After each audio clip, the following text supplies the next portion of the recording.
Mari kita satu dalam doa, kita mohon roh pengertian, sehingga kita mengerti firman Tuhan, tapi kita juga dimampukan oleh Roh Kudus melakukan firman Tuhan dalam kehidupan kita setiap hari. Mari kita satu dalam doa, kita berdoa. Bapa kami yang di sorga, saatnya kami akan membaca dan merenungkan firman-Mu. Firman-Mu adalah fondasi, firman-Mu adalah kekuatan, firman-Mu adalah tujuan kami dalam kami menjalani kehidupan ini. Agar firman yang tertulis di dalam Alkitab, dunia dapat lihat, dunia dapat alami lewat kehadiran gereja-Mu, lewat kehadiran setiap orang percaya. Maka tolong kami semua, berikanlah kami roh pengertian, agar kami sungguh memahami kebenaran firman-Mu, tapi kami juga dimampukan menjadi pelaku-pelaku firman yang hidup. Dalam nama Tuhan Yesus yang adalah firman yang hidup, kami berdoa kepada Bapa kami di sorga. Haleluya. Amin. Mari saudara, kita baca berbalas-balasan. Kaum perempuan akan membaca tulisan yang tercetak agak ke dalam, dan kaum laki-laki tolong baca tulisan yang tercetak agak keluar. Kita mulai pembacaan ini diberi judul Kumpulan Amsal-Amsal Salomo. Kita mulai. Amsal-Amsal Salomo. Anak yang bijak mendatangkan, tetapi anak yang bebal adalah kedukaan bagi ibunya.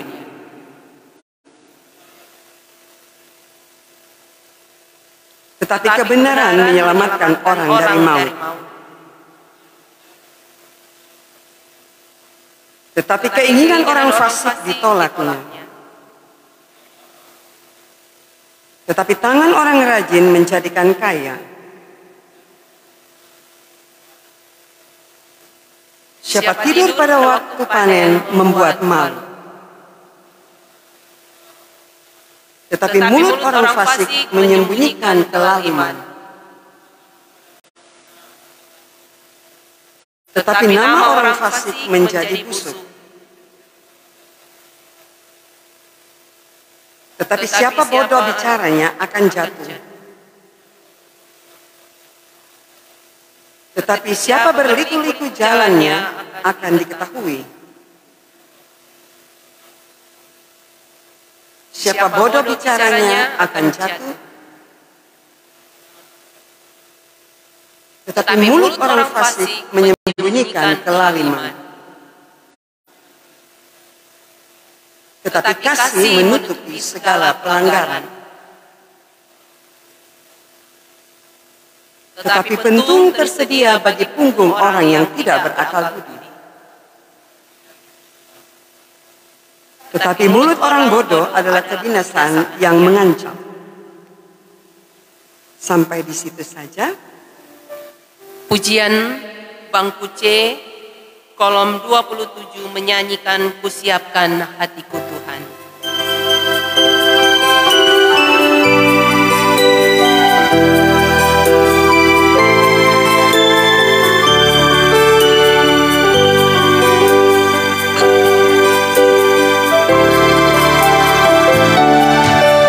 Kusiapkan hatiku Tuhan menyambut firman-Mu saat ini.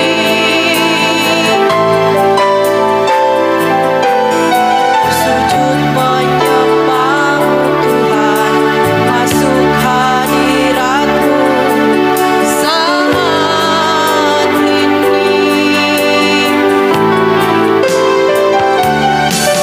Curahkan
Shalom, damai di hati. Saudara-saudara yang kekasih dalam Tuhan Yesus Kristus, pendeta suka perhatikan kalimat lagu kan? Firman-Mu Tuhan, apa? Penolong hidupku,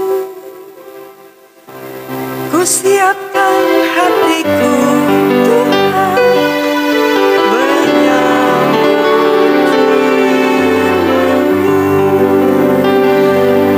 Memang orang biasa mendengar firman-Mu, ya. Ini kali dibilang menyambut, jadi dengar, sambut. Sambut berarti ada tangan yang terbuka untuk siap menyambut atau menerima apa yang orang berikan.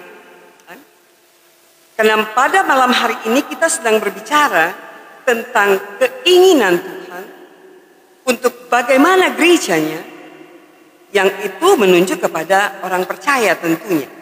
Karena gereja adalah bentuk fisik. Sama kayak lagu sekolah minggu kan?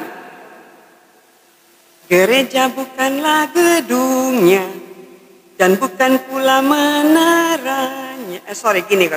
Dan bukan pula menaranya. Kita mesti balik. Bukalah pintunya, lihat di dalamnya. Gereja adalah orangnya. Nah, sekarang kita berbicara tentang gereja yang adalah saudara dan saya.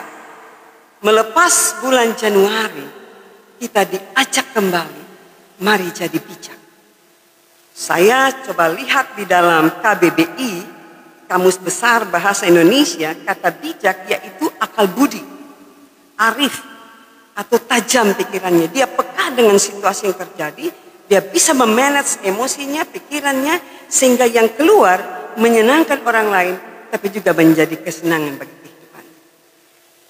Jadi ketika ajakan kita di minggu terakhir bulan Januari ini, jadilah bijak, karena memang dalam pertumbuhan gereja, perkembangan gereja yang serba digital ini, kadang-kala bukan tidak mungkin membuat orang kehilangan jati diri sebagai pengikut-pengikut Kristus. Orang-orang seperti ini tidak lagi mampu memahami, tidak lagi mampu melihat mana yang Tuhan kehendaki dan mana yang Tuhan tidak kehendaki.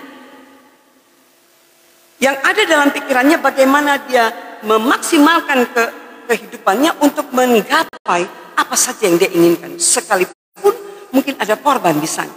Sekalipun untuk menghalalkan segala cara.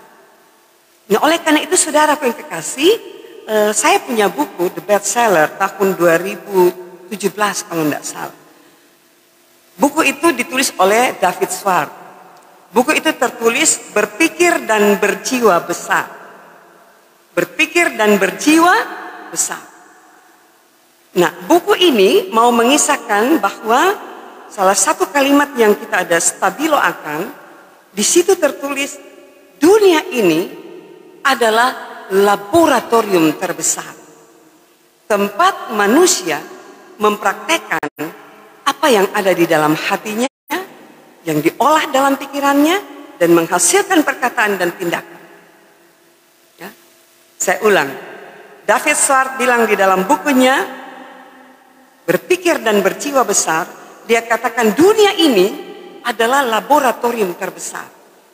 Tempat manusia mempraktekkan apa yang ada di dalam hatinya, kemudian diolah dalam pikirannya, dan itu akan menghasilkan perkataan dan tindakan sesuai dengan apa yang ada di hatinya. Makanya di dalam pembacaan Amsal dikatakan begini, jagalah hatimu dengan segala kewaspadaan, karena dari situ terpancar kehidupan. Jadi memang ini hati ini, Bapak Ibu Saudara, ini proses kehidupan kita. Kalau hatimu baik, pasti akan baik perkataan, baik tindakan, baik juga pikiran. Karena semuanya bersumber daripada hati. Nah, oleh karena itu saudara yang kasih dalam Tuhan Yesus Kristus, pembacaan kita ini adalah kumpulan amsal-amsal Salom. Amsal dari kalimat aslinya masal, itu kumpulan kata-kata bijak. Siapa yang tidak tahu kebijaksanaan Salom? Bahkan Ratu Seba berani untuk memberikan segala harta bendanya karena dia takjub melihat kebijaksanaan dan hikmat daripada Salomo. Nah, oleh karena itu saudaraku, ada banyak sekali pengalaman-pengalaman yang Salomo bukukan, dan kita lihat dalam Amsal pasal 10 ini kumpulan Amsal-Amsal Salomo yang dia mulai buka dikatakan apa? Anak yang bijak mendatangkan sukacita kepada ayah. Kenapa anak? Kenapa tidak istri? Kenapa tidak laki-laki atau perempuan, tapi anak? Pembacaan ini mau mengatakan bahwa anak adalah generasi pelanjut kita. Ya? Anak adalah pelanjut kehidupan kita. Sebagaimana opa oma kita yang sudah mengajarkan kepada kita, orang tua kita, lalu orang tua kita mengajarkan kepada kita, lalu bagaimana kita juga mengajarkan kepada anak.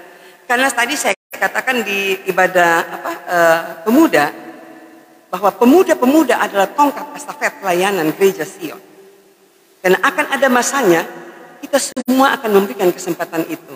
Ya kan, Pelsis? Kita tidak akan selamanya menjadi pelayan khusus. Nah, oleh karena itu penting sekali para pemuda tadi saya katakan, mulai sekarang, bukan nanti. Mulai sekarang, minta Tuhan untuk menolong kalian, untuk bagaimana memahami bahwa hidupku ini juga adalah pekerjaan Tuhan yang akan melanjutkan tongkat estafet pelayanan ini. Tapi mulai dari sekarang, orang sebagai orang tua, sebagai anak, sebagai pemuda ataupun remaja, kita perlu sekali juga memahami apa arti itu bijak sebenarnya. Kalau kepintaran saudara, kita bisa dapat di bangku kuliah. Makanya dulu itu ada istilah IQ. IQ itu intellectual control. Jadi semakin dia pintar, semakin tinggi dia punya IQ. Itu berbicara tentang pengetahuan yang dia dapatkan. Tapi tadi saya katakan juga pada pemuda, survei membuktikan manusia tidak hanya butuh IQ. Dia tidak hanya harus pintar sampai dapat gelar yang paling mentok, apa itu? Profesor kan, doktor kan. Tapi kalau dia punya karakter yang tidak baik, tidak akan ada orang yang mau bergaul dengan dia. Artinya apa? Tadi saya katakan bahwa David Swart bilang ini laboratorium. Dunia kita ini laboratorium. Bagaimana kita mempraktekkan kehidupan kita mulai dari hati kita. Nah, oleh karena itu saudara yang kekasih, pembacaan kita dikatakan anak itu adalah generasi yang akan datang, yang akan melanjutkan bagaimana kehidupan yang kita berikan dalam kehidupan mereka. Memang tidak mudah untuk kita memberikan satu masukan, satu arahan, satu teguran, satu nasihat kepada anak-anak. Karena memang ada anak-anak yang bisa terima. Ada anak-anak yang juga tidak bisa terima. Tetapi persoalannya bagaimana kita memahami kalau Salomo merasa penting sekali untuk terus memberikan pengajaran. Karena pada akhirnya apa yang kita ajarkan saat ini akan menentukan kehidupan mereka di masa yang akan datang. Nah, oleh karena itu saudara yang kekasih, mari kita lihat bahwa selain hati ada jendela kehidupan. Sumber kehidupan di hati kan? Tapi jendela kehidupan di mana? Mata. Biar orang bilang ada pakai tuh penutup kecil, yaitu penutup apa itu kalau saudara kita di seberang sana. Tapi selama masih ada tabuka sedikit, itu dia akan melihat situasi yang terjadi atau orang-orang atau apapun yang terjadi di sekitarnya. Jadi saya mau katakan begini, mata adalah jendela kehidupan. Tadi Amsal katakan hati adalah sumber kehidupan, Amsal pasal 4 ayat 23, hati sumber kehidupan, tapi matamu jendela kehidupan. Sehingga ada istilah juga kan, dari mata turun ke hati. Apa matamu lihat, itu akan membuat hatimu juga untuk ikut terlibat. Jadi kalau kita melihat yang baik, maka kehidupan kita juga akan menghasilkan yang baik.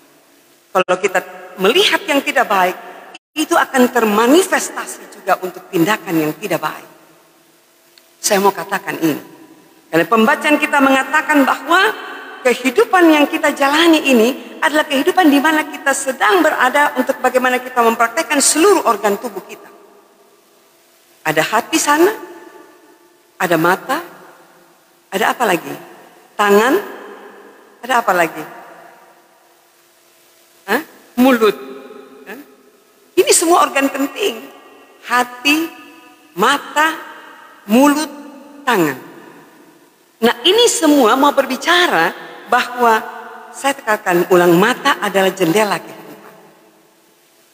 Istilah dari mata turun ke hati, maka mau bijak, mau baik, mau gagal, mau sukses, semua tergantung hati kita. Tapi juga tergantung apa yang kita lihat. Minta maaf, di TV One paling banyak menceritakan tentang kejahatan yang sedang terjadi. Karena apa? Karena smartphone yang ada di tangan kita semua. Karena ketika orang tidak bijaksana untuk memperlakukan smartphone yang ada di tangannya, itu menjadi suatu cedera yang akhirnya apa? Membuat kenangan kepada, dikatakan dalam pembacaan ini, kenangan kepada nama orang fasik menjadi busuk. Beberapa hari yang lalu, saya mendengar di TV One, seorang kakek-kakek atau opa, dia tega mencabuli cucunya sendiri. Seorang anak SD tega mencabuli sesamanya teman anak SD masih usia 5 atau sekitar 6 tahun. Nah dari semua itu yang saya cermati, apa alasan ketika ditanya polisi, apa alasan kau melakukan itu? Dan jawabannya sangat mengerikan, saudara. Karena dia tergiur melihat adegan yang ada di smartphone. Jadi artinya segala yang baik, segala yang tidak baik sekarang ada di genggaman tangan kita. Iya kan? Tinggal bagaimana genggaman tangan kita mau tag untuk hal-hal yang tidak baik atau kita mau tag hal-hal yang baik, keputusan ada di hati kita. Karena dunia juga pintar. Betul kita sekarang ada di era digital. Tetapi di era digital ini juga kita harus betul-betul memiliki kebijaksanaan dalam melakukan itu. Banyak sekarang rumah tangga pica. Bahkan apa? Pisah. Bukan cuma pica. Kalau pica masih bisa mau dilem kan atau lem gas. Maka kalau pisah, karena apa? Tangan, smartphone yang memakai. Sehingga tidak ada lagi waktu untuk bergaul atau tidak ada lagi waktu untuk bercengkrama dengan suami, istri atau anak-anak dan orang tua, tapi semua ada dalam keheningan. Nah, ini bicara tangan. Kalau di sini dikatakan tangan mana ini? Tangan yang lamban membuat miskin, tetapi tangan orang rajin menjadikan kaya. Memang tentu dia akan miskin. Karena bagaimana dia mau bekerja kalau dia tiap hari dari bangun pagi kurang utak-atik di PHP. Dia so malas mau kuliah, dia so malas mau kerja, atau mau balas bantu orang tua. Karena ini tadi, ada hal-hal yang kadang-kala dunia membuat kita tidak lagi melakukan apa firman Tuhan. Ketika firman Tuhan katakan, tangan orang rajin menjadikan kaya, berarti tangan ini memegang peranan penting. Bagaimana kita bekerja dengan segenap hati, bagaimana kita bekerja dengan pemahaman bahwa apapun yang saya kerjakan dengan segenap hati seperti untuk Tuhan. Itu kan yang dikatakan dalam Kolose 3 ayat 23. Apapun yang kau buat seperti untuk Tuhan dan bukan untuk manusia. Jadi sesederhana apapun yang kita kerjakan lewat tangan kita, apakah kita cuci piring, apakah kita menyapu, apakah kita mencangkul atau kita apa saja yang kita kerjakan dalam mencari nafkah, pekerjaan kita akan diberkati selama tangan ini dipakai untuk memuliakan nama Tuhan lewat pekerjaan-pekerjaan yang baik. Nah oleh karena itu saudara yang kekasih dalam Tuhan Yesus, betapa penting kita selalu minta Tuhan berikan hati yang bijaksana agar saya tahu bagaimana memanage kehidupan keluargaku, memanage kehidupan ekonomiku, keuanganku, supaya apa yang kita dapat, apa yang kita alami, hati yang bijaksana itu akan menolong saudara. Kita lihat Salomo, dia penuh dengan kebijaksanaan karena hikmat yang Tuhan kasih. Kenapa Tuhan kasih hikmat kepada Salomo? Karena Salomo minta. Ketika dalam mimpinya dia berjumpa dengan Tuhan dan Tuhan katakan, Salomo, minta apa yang kau mau, aku akan berikan. Salomo tidak minta kekayaan atau harta benda. Salomo tidak minta kekuatan atau kesehatan. Tapi Salomo katakan, Tuhan, berikan aku hati yang paham untuk menimbang perkara. Karena tidak mudah untuk menghadapi umatmu yang banyak. Nah, berarti apa? Salomo bisa memiliki orang yang berhikmat dan memiliki kebijaksanaan karena dia minta kepada Tuhan. Maka sebagai orang percaya juga kita diajak, ayo minta kepada Tuhan. Agar Tuhan memberikan kita bagaimana menjadi suami yang takut akan Tuhan, bagaimana menjadi istri yang takut akan Tuhan, bagaimana menjadi anak-anak yang takut akan Tuhan. Karena permulaan hikmat adalah takut akan Tuhan. Takut akan Tuhan artinya apa? Kita akan tahu bagaimana memanage kehidupan ini karena kita tahu bahwa kebahagiaan, kesuksesan, atau kesedihan, atau kegagalan itu adalah warna sari kehidupan. Kita tidak akan selama-lamanya sukses. Kadang-kala Tuhan izinkan kita gagal. Kita tidak selama-lamanya sehat. Kadang Tuhan izinkan kita sakit. Bukan karena Tuhan tidak mengasihi saudara.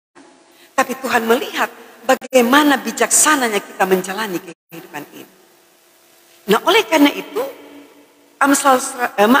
Mazmur 119 ayatnya yang ke-66 kan katakan begini, ajarkanlah kepadaku kebijaksanaan dan pengetahuan.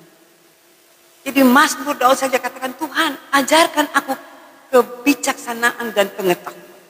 Karena pemazmur juga memahami bahwa kalau dia tidak memiliki ini, dia tidak akan mampu menjalani hidup. Makanya hari ini kita diajak, baik sebagai istri, sebagai suami, sebagai anak-anak, belajarlah kepada semut. Ya, kan? Kalau kita lihat di Amsal pasalnya yang ke-6 ayat 6 itu, dikatakan, hai pemalas, pergilah kepada semut. Kan? Dan perhatikanlah lakunya atau perbuatannya dan jadilah bijak. Jadi memang kemalasan ini yang harus kita perangi. Saya minta supaya anak-anak pemuda remaja jangan kalian dicekoki dengan keinginan untuk terus ada dalam smartphone sehingga kalian malas untuk bantu orang tua. Ya, toh rasa berat itu pantas kalau mau berdiri kena ada orang tua apa atau mama ada minta tolong. Karena ini digital ini luar biasa akan mengikat kita. Kita kehilangan untuk tahu memahami bagaimana kita memakai smartphone ini. Apalagi untuk anak-anak kecil. Saya minta dengan hormat, mari orang-orang tua bijaksana untuk memberikan anak-anakmu smartphone. Ya, karena ketika kita hanya memberikan lalu tidak ada edukasi di sana, tidak ada pengertian di sana, tidak ada pemahaman kapan waktu pakai smartphone atau HP, kapan harus belajar, anak-anak akan kehilangan juga masa depan yang baik. Ya, karena ada saya perhatikan bukan di sini, di luar sana, DP mama bilang begini, pendeta, pokoknya kalau kita mau keluar, sudah yang penting aman, DP paket data. Padahal ini anak-anak sekolah minggu, yang penting DP paket data ada, sudah aman kita mau kasih tinggal pada dia. Oh tolong, kita pe dalam hati dan bahwa cara-cara kita sebagai orang tua untuk memberikan satu contoh-contoh kehidupan yang baik, kita perlu juga untuk bersosialisasi dengan anak-anak kita. Sekarang itu lato-lato, iya kan? Lagi membuming sekali itu. Jadi itu lato-lato tujuannya apa saudara? Untuk anak-anak mulai dialihkan dulu, tinggalkan dulu itu smartphone, bersosialisasi dengan teman-teman mereka. Karena kalau lato-lato kan tidak ada lawan kan tidak seru. Jadi anak-anak mulai diarahkan, ayo bersosialisasi lagi. Karena HP ini, gadget ini bisa membuat anak-anak apa? Tidak lagi mau bersosialisasi.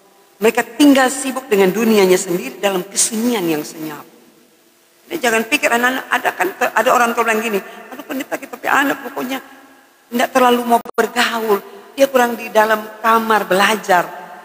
Kita bilang ibu mesti lihat, dia belajar atau kurang hagat tuh smartphone, DPHP. Jangan orang anggap dia so tenang, padahal dia mengalami ancaman yang bisa saja merusak masa depannya.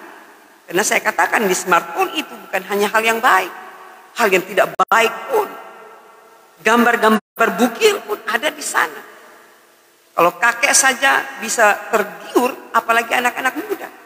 Sekarang orang mau pilih. Memang Tuhan tidak menjadikan kita seperti robot yang dirancang demikian rupa sehingga orang tahu mana tuh yang tidak. Tuhan kasih kebebasan supaya orang mulai berpikir, aku butuh Tuhan. Aku butuh Tuhan untuk bagaimana aku tahu bagaimana saya menjalani kehidupan ini. Nah, oleh karena itu dikatakan juga saya banyak ambil Amsal ini untuk anak-anak remaja pemuda. Amsal pasal 19 ayat 20 bilang begini, dengarkanlah nasihat dan terimalah didikan, supaya engkau menjadi bijak di masa depan. Jadi ini untuk anak-anak pemuda remaja kan.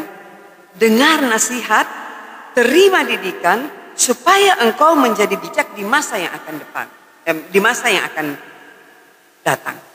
Artinya dari mana kita dengar nasihat? Dari mana kita dengar didikan? Kalau bukan dari orang tua. Kalau bukan dalam ibadah seperti ini. Makanya saya selalu katakan rebut waktu ibadah. Karena di waktu ibadah kita sedang mendengar firman Tuhan supaya kita semakin bijaksana menjalani kehidupan ini. Nah, oleh karena itu saudara yang dikasih dalam Tuhan Yesus Kristus, kita boleh bersyukur ketika firman Tuhan mengingatkan kepada kita tentang bagaimana orang yang bijak dan bagaimana orang yang bebal, kita sudah dapat di sini. Makanya saya tidak perlu baca karena memang Amsal ini jelas sekali dia punya tulisan. Tidak perlu lagi kita mau uraikan. Tapi yang saya mau katakan di sini adalah bagaimana kita pakai seluruh kehidupan kita. Apakah itu mata kita, apakah itu hati kita, apakah itu mulut kita, tangan kita untuk memuliakan nama Tuhan. Karena seluruh tubuh ini, firman Tuhan katakan adalah bait Allah, tempat roh Allah berdiam. Nah, oleh karena itu saudara, ketika ada tantangan, ada pergumulan, ada persoalan, mari kita praktekkan kehidupan beriman kepada Tuhan. Apapun persoalan hidupmu, apapun tantanganmu, minta Tuhan kasih kita hati yang bijaksana.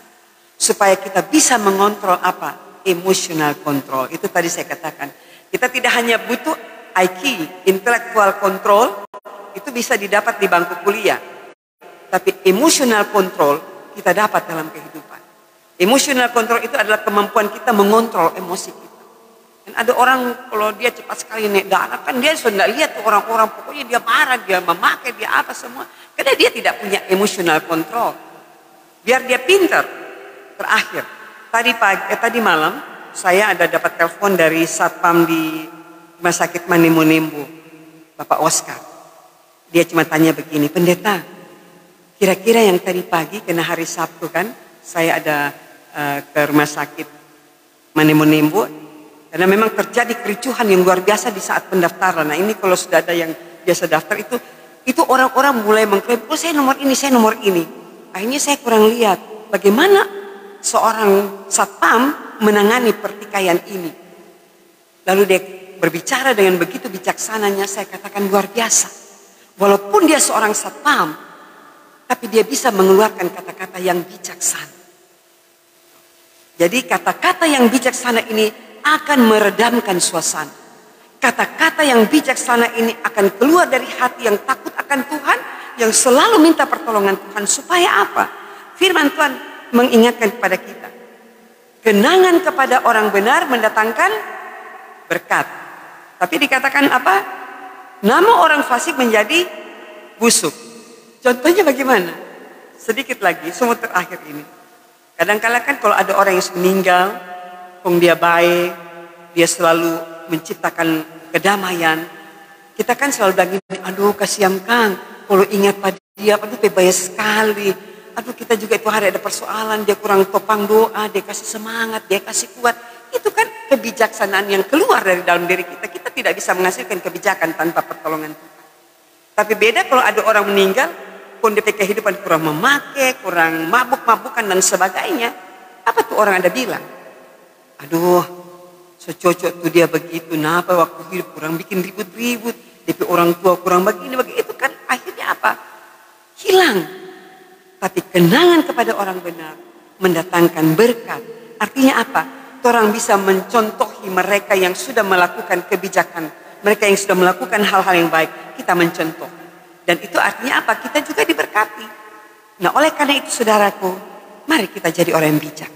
Minta sama Tuhan. Sehingga sebagai suami, sebagai istri, sebagai anak-anak, kita selalu percaya bahwa hidup kita adalah alat di tangan Tuhan untuk mendatangkan berkat bagi sesama kita.